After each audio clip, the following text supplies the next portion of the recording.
Welcome to CJ's Chat Box. We're doing another episode of Cocktails and Conversation. So I've invited a few friends, guests, people that we will get to know a little bit better today. So as we go around, would you please state your name? Joe Cameron. Dorothy Pacella. Ray Boggio. Joey Simmons. Steve Meislon. And CJ. So what we do is we take a question that we've all had a chance to put some questions into the hat, and we'll pass the hat and one person will take a question out of there. That person will read the question and then we all answer, and then when we're through answering that question or we feel we've said all we need to say, we will move to the next person and they'll grab a question out. So we will get started, and with that, Joe, would you grab the first question? I will. And read it, please. Yeah, I know it's not mine. What period in time would you like to go back to? Good question. My answer to that is nothing compares to the present. We live in such an amazing time. Basically, if I had to give up the internet, I wouldn't want to go back. It's really like amazing. But as far as the time to answer it, more of what they were looking for, I guess with nostalgia, I'd say my childhood in the 70s as a kid in New Jersey, when you didn't have a cell phone, you didn't have the internet, and life was so much simpler, and you ran around the playground in the streets and came home when it got dark, and there was a nostalgia to that we lost. You know, we have tremendous blessings right now, but I think I look back at that time when life was so much simpler, and the news was 30 minutes at 6 o'clock, and that was it. You know, didn't. And the news was usually based on fact, and not whatever. You could trust what the TV was saying to a degree, but. But I think along the same way as that time, of course, mine was before that. But the idea of playing outside, being safe, Yeah. In your neighborhood, and not having to worry about all these horrible things that happen. And there was a value, family values that really existed then. Granted, there were bad things happening even then, but there still was a time where children could go outside and play with their neighbors and have a good time. And I think that the other part that we've missed is the imagination, because when I would play in the woods, I'd make my little my dollhouse, and I'd have a playhouse there, and I would get an orange crate from my mother when she'd can oranges or whatever. And of course that would be my red velvet sofa. And so your imagination was such that you could create things that we just lose sometimes today because it's an instant gratification. Yeah, that mental exercise when you had to improvise, a little stick could become anything. But now with the video games that are so rich and real looking, that the mind's becoming lazy in a way, kind of. So. Anybody else have any other ideas? Do you remember when we used to all sit around the table and stare at the radio? Yes. Mm-hmm. That's really funny. For no reason, we just stared at the radio. I grew up with black and white television, but across the street they had a color TV even, so that was like. But I was post radio brand. But you remember you had times with no TV? You remember no TV? Oh yes, I remember my grandma crying if I went to school without putting on her soap operas because she wouldn't touch it. Oh wow. Mm-hmm. Yeah. But when, Inner Sanctum and all these very, very old things, but you sat in front of a radio and watched the radio. Yeah. That just made no sense because we didn't even have TV to think, that's what we're going to do later. Yeah. You just sat in front of it to make sure you didn't miss anything. And radio must have been like mind-blowing technology to these voices come out of a box from people that aren't even in the room. Like that was, even that is pretty profound. But you said your grandmother wouldn't touch the thing? No, she was afraid of it. You had to set it for her? Yes, and if I didn't do it before school, she cried because she missed her soap opera. Yeah. Soap operas definitely were the thing. Anyone else have a certain time? I would go with Joe with the 70s because I grew up in Orange County. I've lived here all my life. Yeah. And I remember when it was all orange groves and strawberry fields. And we all had motorcycles as soon as you could ride, because at 15 and a half, you could ride a motorcycle with a permit. So me and my buddies all had motorcycles. And we'd go up to a place called the Skate Country, which is now Coda de Casa. It was Oh a my motorcycle gosh. park, and we'd go up there and ride and camp. Ah, There was nothing up there. It was Yeah. just urban forest. But the smell, I used to go back in college. The strawberries. No, the orange Oranges? groves. That was just coming to 133 at night at 10 o'clock and the windows are open and my goodness, you could just smell that in there. It was just beautiful. And then all of a sudden they're all uprooted and we have another freeway. Yeah. Yeah, we've lost a lot in the name of progress for yeah, sure. yeah. Oh, yeah. It's a trade-off like everything. But Yeah. the astronomy club, of course, I miss the night sky. We don't see the stars, anything like our ancestors did every night with the galaxies overhead. And that's really, Light Yeah. pollution. yeah. Yeah. Amazing. Anything we're missing or should we go to the next one? Okay. If you could change one thing about Laguna Woods, what would it be? Oh boy, that's large. I have it specific, but I know what I'd change. What? We'd have professional management. mhm. Because when I came here 23 years ago, almost 23, things were a lot better. A lot easier to understand, and we had rules and we just knew them, and I just thought it was better. Yeah, we definitely need improvement on our, the oversight or the management structure of this place. Like, I like to say to people, not to cut you off, Dorothy, but if you looked at a company to invest in it and they had 5 different governing boards and 35 subcommittees and they're trying to cut the lawn and keep the pool clean, like you'd be like, that can never work. The overhead is so upside down. And and all volunteers that come and go and come and go, and we're actually vulnerable from that. But that's we could do a whole show. I think that might be a good show to talk Yeah. about how to improve this place. Although, just to finish while I'm on it, is my one thing is I'd have an outdoor amphitheater for multi-use, from theater to live concerts to dance night to disaster preparedness center. We have the land right across the street and it totally works. There was money set aside for it. And like the 4th of July, trying to dance in the sun, no matter how motivated, 10 minutes, it's like, becomes not the most pleasant experience. But How open are people when do you go before the board and offer stuff like that and they're not open to it? yeah, the GRF said, we don't have the money for that, but you know what, Burt Moldow chopped out $2.5 million off of the Performing Arts Center project for that purpose. And that money was still sitting there, but it's like, and I've been to 5 different subcommittees. Oh, you have to go talk to communications. Oh, no, you have to go talk to community activities. No, wait, you have to go talk to M&C. And it's true, there's stakeholders and all that, and security, and generally 99% of people are okay with the idea or enthusiastically like it, but just getting the wheels of the bureaucracy to move in the right direction. It's not a matter of money. We have the money for sure. It's a matter of getting ourselves organized with like a professional oversight that can do this. But yeah, I don't want to eat up all the airtime, but that's probably my one thing I want to push on this year a little bit. See if we can get that put into the budget. Well, one of the things that, the plus is the fact that we have so many volunteers. The downside is we have so many volunteers. Yeah. Is that, and everybody thinks they know what's best and that they've got the experience and therefore they're, they want to do it their way. And sometimes, they just have too much time in their hands.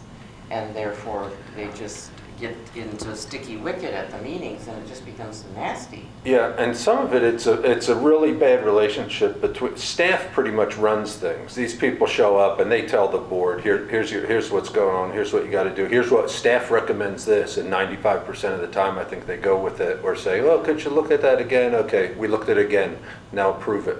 It's like we're not really running the show, nor should we be running things. That Right. There should be oversight to make sure nobody's ripping us off. But in fact, if I can, if you guys can indulge me, when I first moved here, Clubhouse 4, went into the coffee shop. Oh, it's nice coffee here, and they only had full sugar.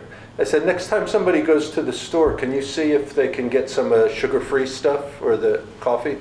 And Sabina said, Oh, you'd have to get board approval for that. And I thought for sure she was joking, No. but it took a while for it to sink in that she wasn't joking at all. She shuts her brain off. They tell them, don't do anything if the board doesn't approve it, or you might get in trouble. So we have 1,000 employees that are trained to shut their brains off when they go to work because somebody might, get in trouble for something. Yeah. It's really a shame that the organization's so. Yeah, well, since the pandemic, we haven't used our brains for a long time.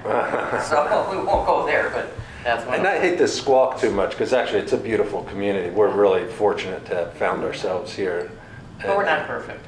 Well, it's 20,000 now, too. But there's a lot It was of not 20,000 before this. But not There's only now that, 20,000 people here.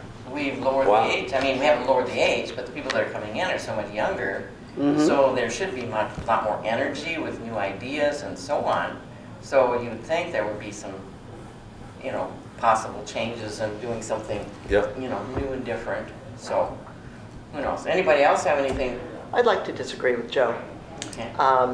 I work closely with staff, and my experience has been that they take guidance from GRF. Whatever budget has been allocated based on the vote of the mutuals and then the vote of the committees, that becomes the money allocated to those functions. So if there isn't something in Clubhouse 5, her response was right, because they just can't go off on their own and spend money that wasn't part of the budget. So staff is there to implement the budgets that have been approved by our mutuals and approved by GRF. So when there is a problem with that, that is where we go to voice our opinion and make recommendations. And yes, the boards do consult with staff because they are truly the experts. Our friends on the boards don't have expertise in being an arborist or what it takes to maintain 30,000 trees. So they'll ask for their advice and their professional on-site experience. And then they may agree with them or disagree with them or cut something back. But my experience with staff is that they are marching and they're loyal soldiers to us and they really care about us and they're just doing what they've been asked to do and what they've been budgeted to do. And they don't go helter-skelter and they don't. I mean, now it's hard for me. Yeah, I'll agree with you that there's a validity that they can't be running off on what any resident says. Hey, why don't you put some bushes over here That's right. and do that over there and That's this right. and that. But there's a strong case that the system right now between the consumer and the provider of services. We have frontline providers that actually provide value to us. Keep the landscaping nice, keep the pool clean, and keep the buildings in shape. But to have to have the end user influence an improvement of delivered services, you have to put in a service request to this fictitious resident services place. Some woman has to read the email or get the phone call and then pass it to somebody else. They have to send it to some department. That guy has to route it to somebody else, and it takes a month to change a light bulb around Yeah. here. Yeah, And that's a failed organization. And I'm not criticizing any individuals but the system, we're far from an optimized organization, that's for sure. And it'll take a while. Any Yeah. thoughts? Anybody else have any input on I that? have one other answer to my question. Okay. In almost 5 years I've lived here, when I watch the different boards, I get sad when I see some of the conduct of some directors on all the boards. And it's not because, I'm not saying all of them, but something seems to happen to people when they get elected. Yeah. And I don't know how that goes south. But some of them have an attitude of privilege and entitlement because now they are a director.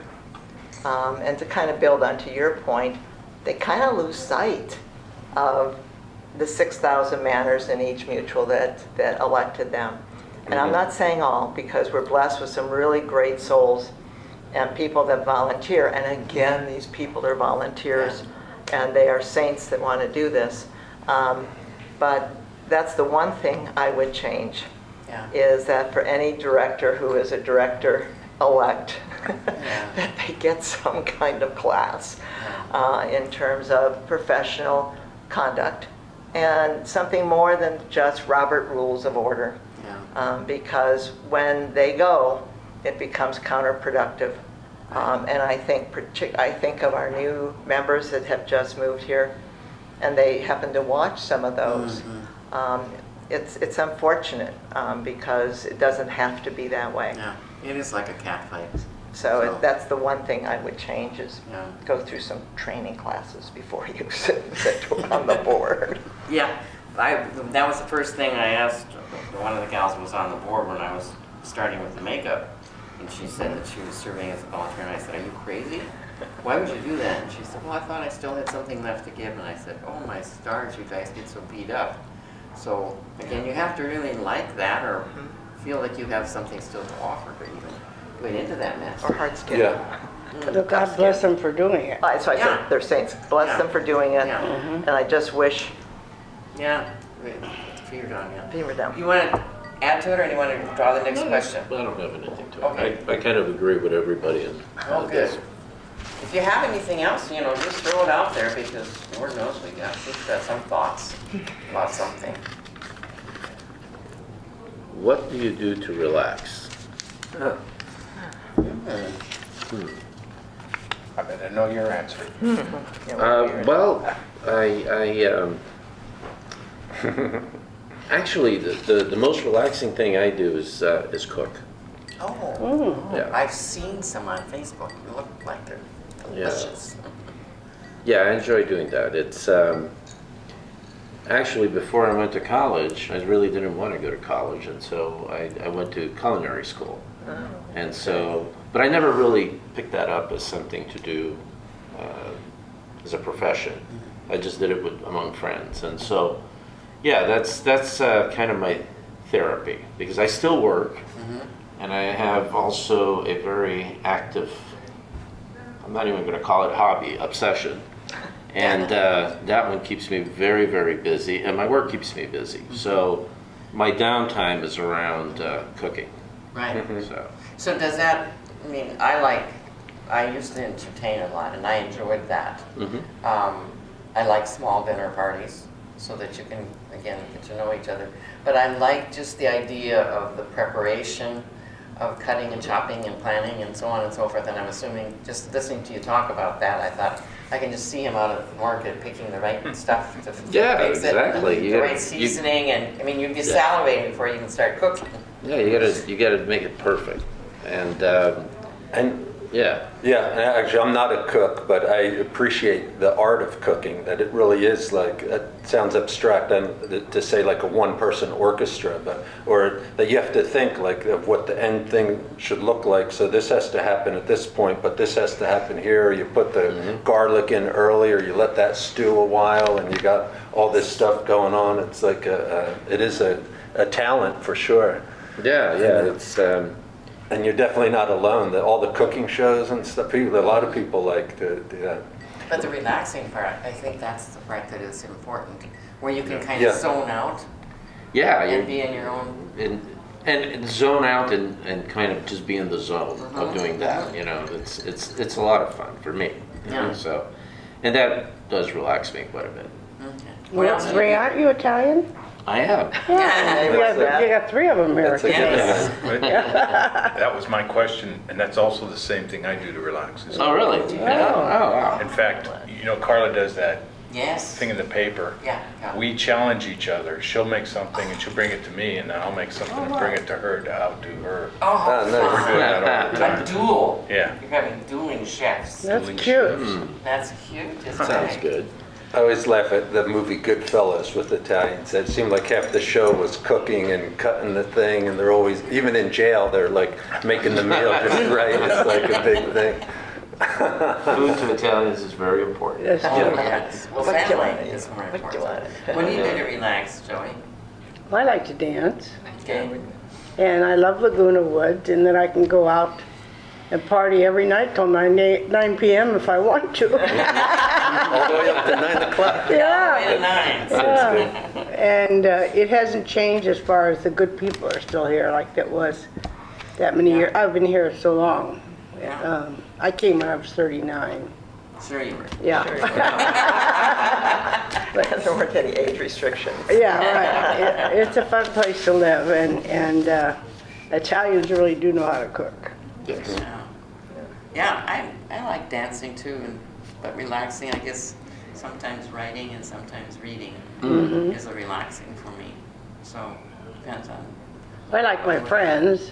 When we meet, during the pandemic, we met under a tree. I live on the golf course. Yeah. We called it the Comedy Club Pub. And do you know that since during that time, at the end of that pandemic, a big part of the tree fell? Oh, no. Had we been out there, it would have been 10 of us. Kaboom! Yeah. Oh, Oh, dear. wow.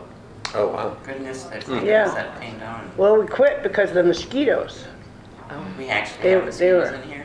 Yeah. Oh, last year, Oh, it's terrible. those things on the No ground that fumes. bite your ankles. We had a contest and I was one.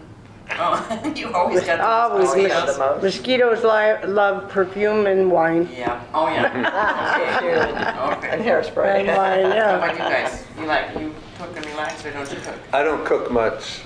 I used to do a pretty good omelet, I'd say, but but for relaxing, I think in general, it's probably anything that brings your focus to the moment, so that you're not thinking about the past and you're not thinking about tomorrow. You're totally present right here. And that could be in pottery class, making a mug, or cooking something, or I'd say exercising. I take my dad to the gym 3 times a week, and then the dancing's nice, listening to music and everybody. And then a shared experience, of course, can be nice when you got a room full of people just enjoying the moment right there. The rest of the world melts away. That's pretty nice. How about you, Dorothy? Any? Well, I don't cook. Oh, Ah. okay.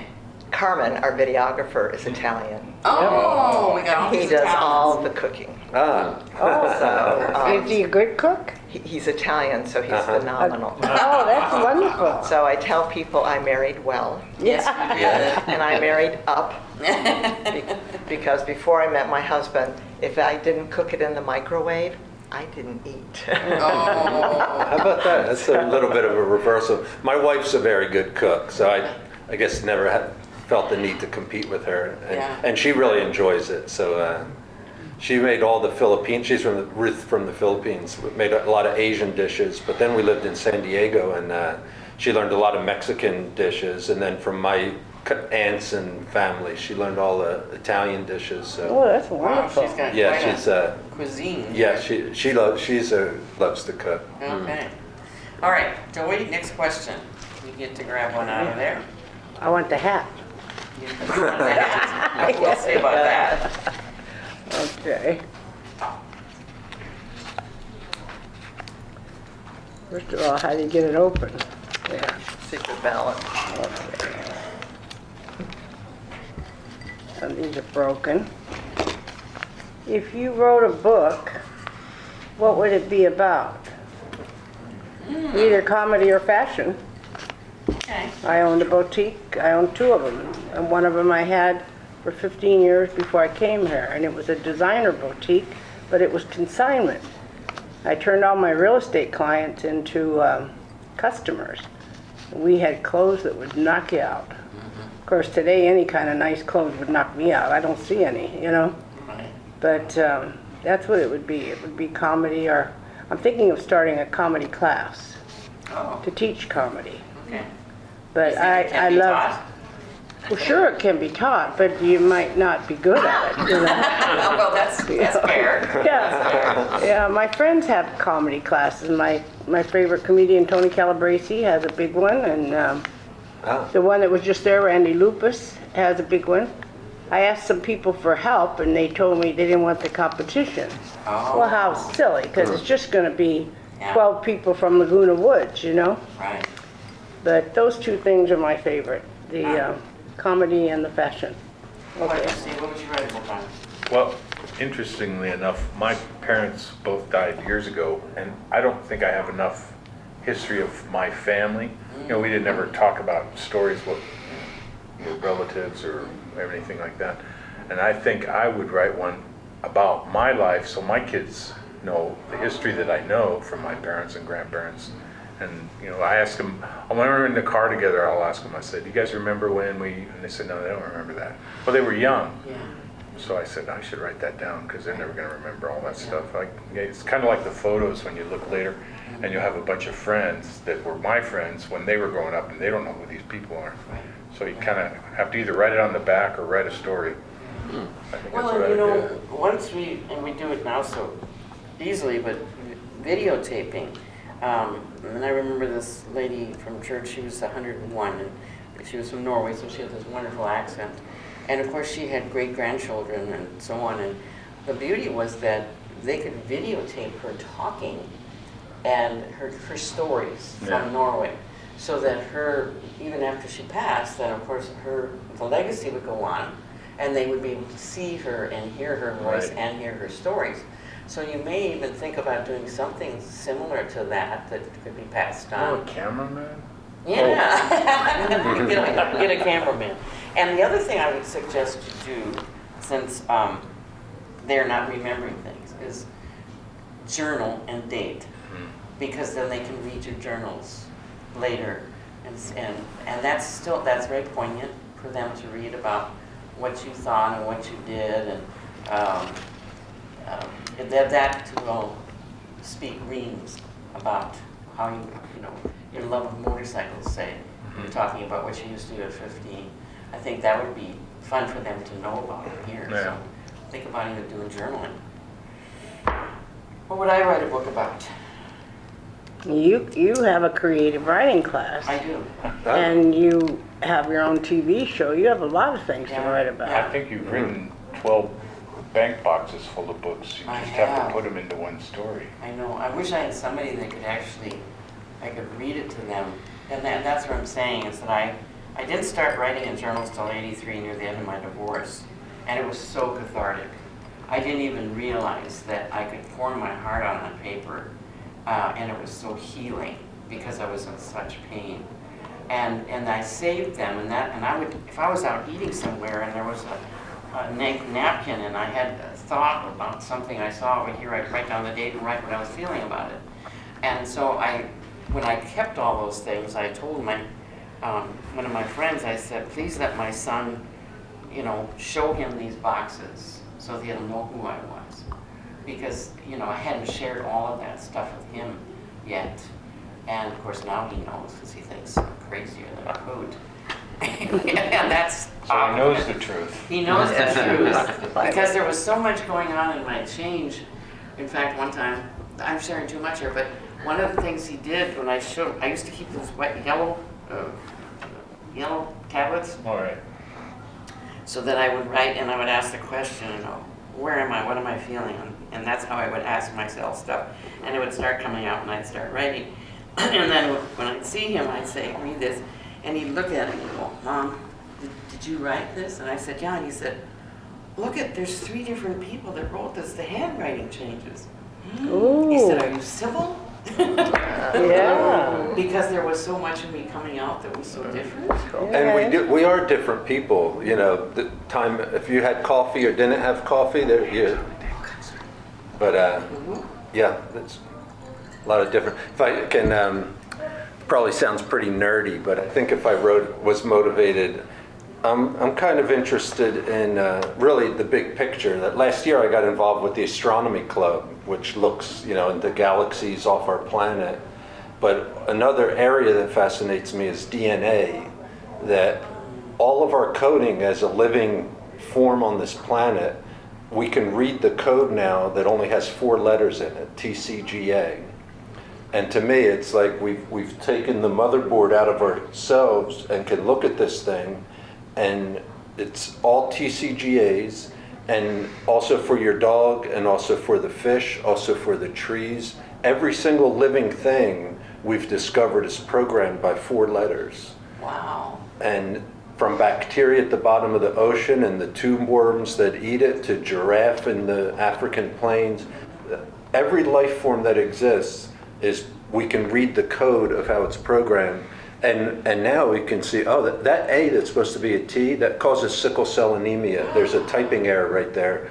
Mostly black people get it, and they're going to have, their blood won't flow properly. It's misshaped. But we're in this amazing age of a renaissance to me that basically, not basically, but kind of nerdishly, I guess I'd say, I feel like God's revealed to, the creator, whoever created all this, has revealed to us in the universe and the sun and the giver of life, and then his other hand's a typewriter spitting out all this code that we're just learning about, this vaccine and viruses and exchanging RNA packets.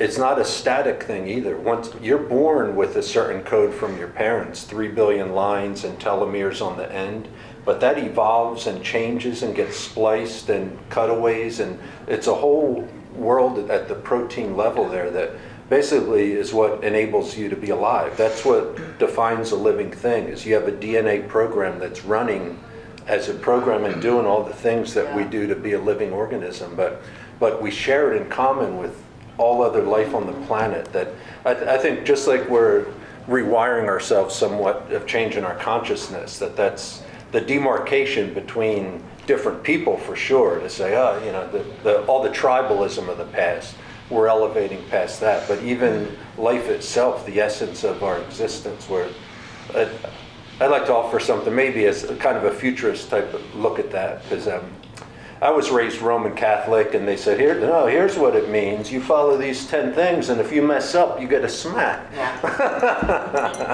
or the old valid information. The scientists of their day for hundreds of thousands of years, they saw a volcano. There's a lake of fire underneath us. We're walking on this thin plane, and there's a burning, horrible place underneath us. And they looked at heaven, and there was something way more powerful than us up there, too. And we're on this thin existence. So most theologies of how to move through this life, you know, we're here for such a short time, but most were oriented on that. And there's validity to it. We're in this struggle between good and evil, or positive or negative, or that whole orientation. We all kind of figure out what model we're going to use as we go through life and how we're going to expend the energy that we have to offer. And I think we can move that forward based on amazing discoveries of recent knowledge that has been revealed to us. But I don't know if I'll get to it. I want to write a book on Joe's brain. I could listen to Joe talk about anything and everything because he has a wide breadth of everything. I'm stunned. I sit here and just could feed off that. It sounds so ridiculous. Can I jump in on my book? Yes, yes. I'm similar to Joey in terms of retail, but I spent my entire career in retail corporate management. And I have watched the evolution of an industry that has been absolutely amazing and evolving. My very first job in retail was on the selling floor at Robinson's Fashion Island.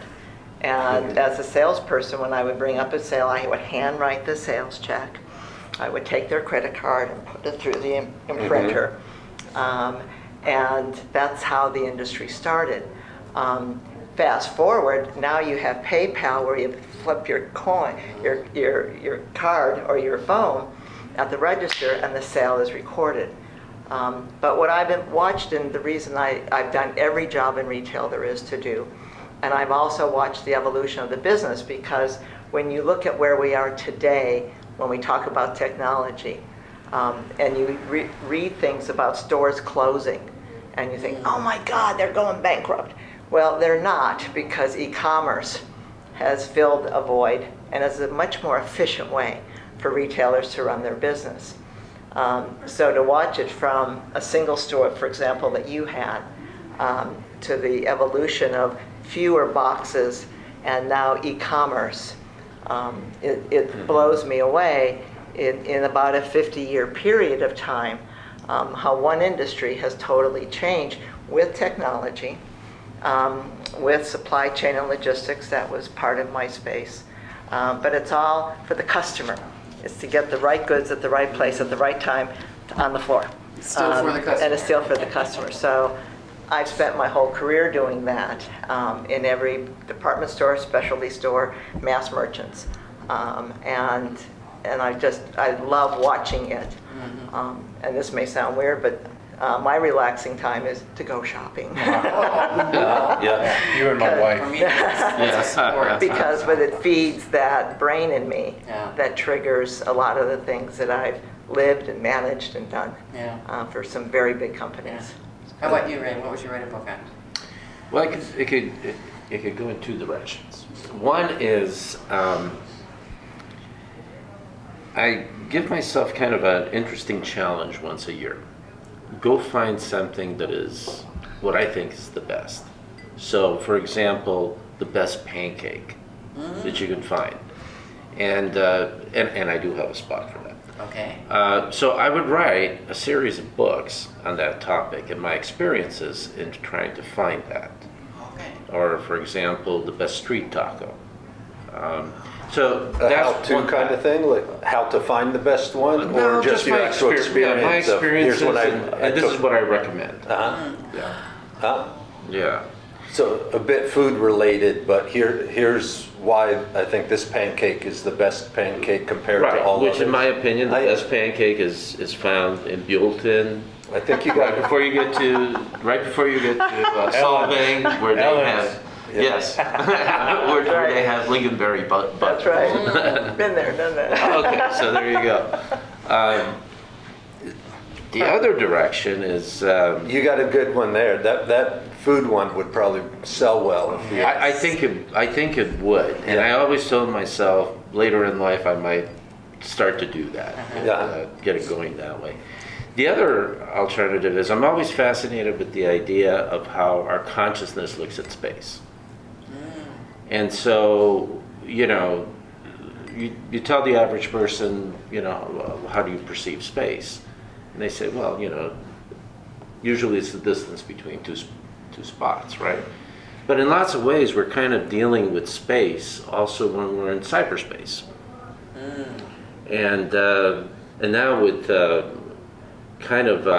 I'm not even going to say virtual reality, but augmented reality in the metaverse. You're really looking at people saying they're going someplace and they're in that space. It's just electronic. That's all it is, and you're not going anywhere, but you are. And so I'm fascinated with that notion of space. And to a certain Are extent, you referring to virtual reality, where you think you're in a different universe even, and you're really just sitting there? You're just sitting there, Oh, yeah, but that is your profound. consciousness is telling you, well, we're still at the stage, I think, where we think we're about to go someplace. That we know that we're not really there, but, we're experiencing it. But I could see where it could quickly go to the point where people just live there. Yeah. Because they love that power. Have you seen or read much of Yuri Harari? Yurov, I forget his first, Harari, little guy that's kind of a futurist and wrote *Sapiens* and *Homo Deus*. He wrote a book about that we're entering in God's realm, but kind of how we can change DNA and create life that wouldn't exist, but suggests that with these virtual reality things, people are going to feel more comfortable and more exciting and more interesting and have a better life living in this virtual space than living in the real world. And there's millions of kids that spend a lot of hours in those spaces. So that's what he's saying is we get more efficient. More and more people are going to be living in this virtual space instead of the real space. And the one thing that I Kind of scary. It's like just, why even be alive then if you're going to sit there and be alive Make only pretend. in that? Yeah. Well, but it's what, in my opinion, it has to do with what we perceive in the concept, what I believe to be that space is a living thing. And that it's alive because we make it alive. Right. Our consciousness makes it alive. Yeah, if it's not observed, it doesn't exist. Or Exactly. there's ties to that. Yeah. Yeah. And, I want to know what you do when you say you work. What do you do when you work? Mergers and acquisitions and banks. Oh, well, that's the end of that conversation. Has nothing to do with any of it. All right, that's See, he's so widespread, he has so many interests and so much, so different. All right, Steve, you're up next. All righty. Starting to your left, you open your mail, there's a special offer, all expenses paid, unlimited travel anywhere in the world for 14 days. Where would you go? Fiji. Wow, that was fast. That's the top of my list. Really? Had planned a trip before the pandemic and then haven't done anything about it since there. Where would I go if it was all paid? 14 days. 14 days. I would go back to Italy. I love Florence, and I miss it immensely. I loved Israel. I would go there too, but oh, there's something so picturesque about everything in Florence. Plus, the guys like you there. They didn't in Spain. Spain, they don't even know how to flirt. But Italy there's so much art, there's so much history. Yeah. I love Michelangelo. And so being 10 days in Florence was just ideal. So yeah, I guess I would go back to Italy. Where would you go? I'd probably go to Thailand, although that's a tough call, but Thailand, I've been a few times with the Navy and with family, but that's a nice culture, that's the Buddhist temples everywhere you go, and kind of the way they move through their day. It's, they're not a wealthy country, but there's a certain vibe there that's really kind of special. And I imagine it's other places too, but yeah, if I had to pack up and go, I think I'd head that way. Okay. How about you, Dorothy? So I would start in Italy at Amalfi Coast, then up to Tuscany and the Florence, the whole winery area, and then end up in the Alps of Italy and do Parma. Then I would fly over to Spain and do Barcelona, and then fly to mid part of Spain and do Granada and the Alhambra. And then I would fly over to Portugal and do Porto and have port wine, and then come home. Boy, that's going to be a busy 14 days. Yeah, it is. All paid for, I'm Yeah. moving. Nobody said I'd slept it all, I'm For just sure. moving. You're going to be Taking I'm all the going with med. you. Okay. Come How about you, on. Gary? Where would you Well, go? if all expenses paid, then 14 days. 14 days, all expenses paid, south of France with a Ferrari. Wow. Yeah. Oh, you would be be a fun. speeder. Merges and what else go with it? What acquisition? How about you, dear? Where would you go? I'm going with her. And I think this is funny. Here I'm sitting talking about fashion. Look at my glasses. There's nothing here. This is broken.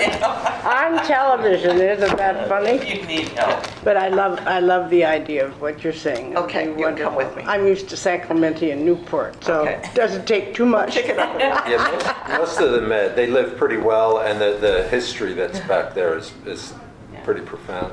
I remember once of some young 18, 19-year-old French boys that came and stayed with my girlfriend in Balboa. I don't know why, it was like an exchange thing. And so we took them out to Dana Point for, appetizers or something.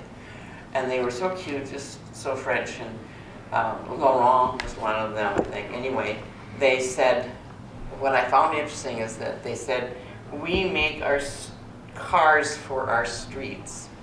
You make your streets for your cars, so therefore they kept their streets small because they made smaller cars so they could keep their quaintness.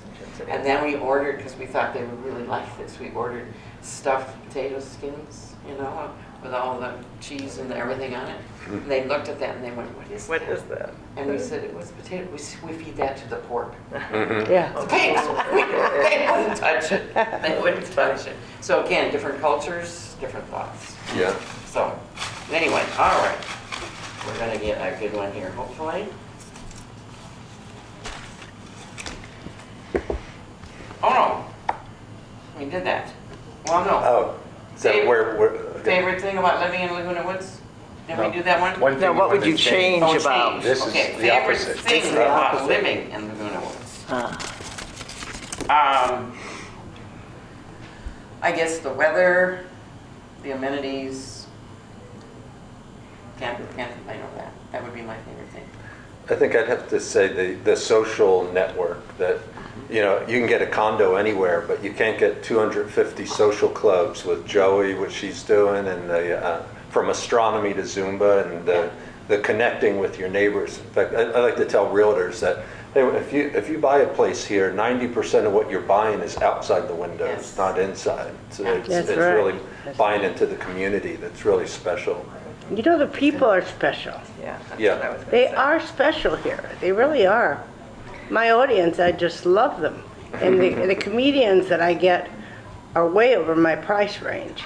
But they come because they love the audience. Oh, They all say that, yeah. Yeah. And to chime into that, and I agree with what Joey's saying, we have a sense of community here. We're just not a neighborhood. But what's different is that there's 18 to 20,000 members that live here.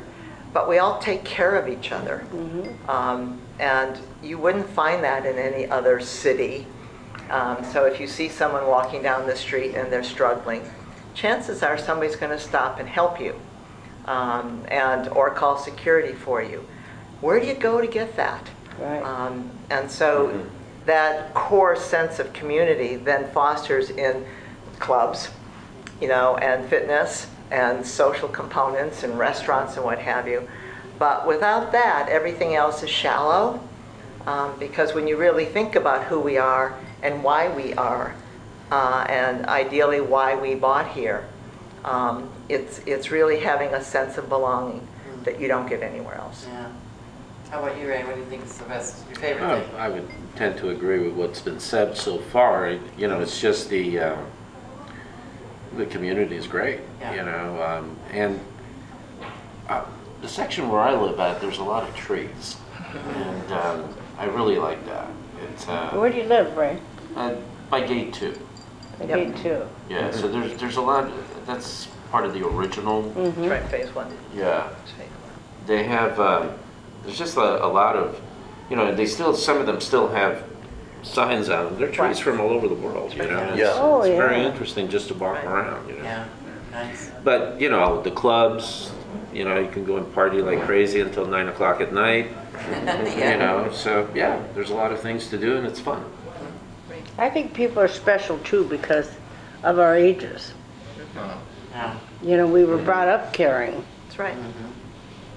How about you, Steve? What do you like? I like the pools, Ah, but Fish. my friends always say, what do you do? You're living in a retirement community. I says, what don't we do? Yeah, I said, if you can't find something to do in Laguna Woods, you haven't looked. that's right. Because there's so much to do, and I'll go with everybody else. It's the social aspect. There's so many great people that I've met through the pool, through baby boomers, through bocce, all these activities that we do. You just get more and more and more friends. Yeah. You get to know everybody. I lived in Garden Grove all my life. I didn't know as many people around me as I know now just here in 4 years. oh, that's nice. There are a lot of good people. Yeah. We all And it share is the common important thing being, to go check older. out the amenities, because then you do get to meet yep. Yeah. other people. So it's important that you get involved, so. CJ, I do the docent tours for the village, and my guests are people that are looking to buy here. And so it's really fun to share with them some of these comments in terms of reasons to buy. And again, the guests are not owners, they're not members. And I share with them two favorite stories that I think builds on this. The first one that I tell them is about a study that was done about 15 years ago by the National Institute of Health. And they came to the village because they were hearing that in a retirement community, we were thriving, and they just didn't understand why. And they came and studied us. And after they were here, they evaluated us and realized it was the social component, it was the climate, it was the physical fitnesses, it was all the pools, it was all the different things we could do. And they came to the assessment, they realized that we live 10 years longer than the national average if you live in the village. And so I love telling prospective buyers, gift with purchase. Yes, because you'll get 10 more years. They came back 2 years ago and did it again. This was a 60-minute show. And some of the same ladies are riding around their golf carts having a good time. Hi, we're back. And they said, you're still living 10 years longer. So that's the important part of really understanding that, people, they read our website, they have a hunch, they talk to a neighbor, they talk to a relative, but they don't really know why until, factually it shows. And then the other thing I do with our guests is when we talk about don't sit at home, I tell our guests that we have homeowners dues, and they're not inexpensive. But if in fact you are not going to get involved in the community, if you're not going to play golf, you're not going to do clubs, and you're just going to be a homebody, then every month when you write that homeowner's check, you're going to be really upset. Yeah, yeah. And if you aren't going to get involved in the community, don't buy here. Go somewhere else. Well, good for you. And people go, and they still get on the bus and I sell them. Yeah. But it becomes interesting that when people understand, and if they've been looking at other communities, I'm a big one on features and benefits, and I'd love to, my relaxation is getting these people on the bus. Yeah. Because I just love doing 2.5 hours with these people, with our guests. And by the time I'm done with them, their eyes are rolling because they had no idea. And we stress the importance of community, because we are. But then, an outsider coming in and sitting on the bus, I can't believe it. But I mean, that's why it's so good. And they just couldn't imagine, because most other communities maybe have a golf course, one pool, a couple clubs.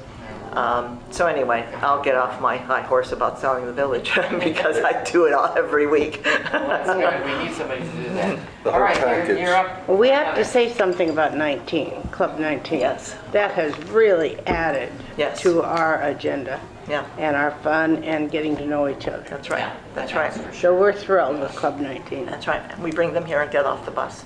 Oh, do you? Absolutely, drag them right through to that patio and show Oh. them the view. How about that? Okay, this one I think everybody's going to get the right answer. Okay. Where are you originally from? Oh, we're all going to get the That's right an easy answer. one, yeah. I'm originally from Trenton, New Jersey, and spent 17 years there.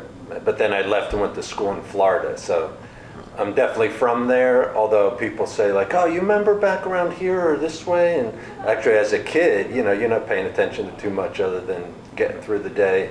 But I really enjoyed it. I have a lot of relatives back there too. It's mostly Italian-American immigrant community, which is special, kind of like Laguna Woods as far as the neighborhood, everybody backing each other up, and that fabric is really special. But I haven't been back for a few years. We went back for my dad's, he has twin sisters younger than him, for their 80th birthday, but that was about 4 years ago. And I have a brother out there full time, but one sister halfway here and another sister lives in Laguna Beach. So I came out here with the Navy in '84 and ended up staying, raised a family and finished my career. And then my parents came out here, so I thought, all right, well, I guess I'm Good to here. go. Yeah. How about you, Dorothy? Where are you from? I was born in Chicago, Okay. and when I was 17, my parents asked if we wanted to move to California. It happened to be right after we had 36 inches of snow that year. So my sister and I packed, we were the first ones in the car. That sounds So I good. never went back. Wonderful. Oh, wow. How about you, Ray? I was born in Glendale, here okay. in California. Yeah. But when I was 1, I was brought to Italy, and I was raised in Rome. Oh, And then I came back here, and then I lived for some time in Asia, and then I lived for some time in Central America. wow. Was your dad a banker, or No, were you moving for work or work. getting away from the mob? But right before coming here, I lived up in Santa Barbara. With all that traveling around to those places, were you young at the time, so you picked up the languages and the culture? When I went to Italy, I was only 1, so Right. I didn't even really speak English. So Right. when I came back to this country, I actually had to learn English. I spoke Italian first. But when you said you went to Asia and Asia, Central? enough to get around, but Okay. just enough to get around in Spanish when I was Okay. traveling in Central America. So do you go back to Italy at all to visit? Did you? I have, Yeah. I probably plan to go next year. Okay. Yeah. Yeah. I haven't been to Central America, I haven't been to Asia, I've been most of Europe, but Yeah. I'm so glad I traveled when I did, because now I don't even want to get on a plane to go back to Minnesota and visit my relatives. So I'm glad I did it when I did, because now I don't have to worry about it. But where are you from, Joy? Colby, Kansas. Wow. Really? Did you- And I was a little kid, and my grandma and grandpa owned the motel where I was born. I have a picture, you saw it. It says, my mom standing out there, and the sign says $1.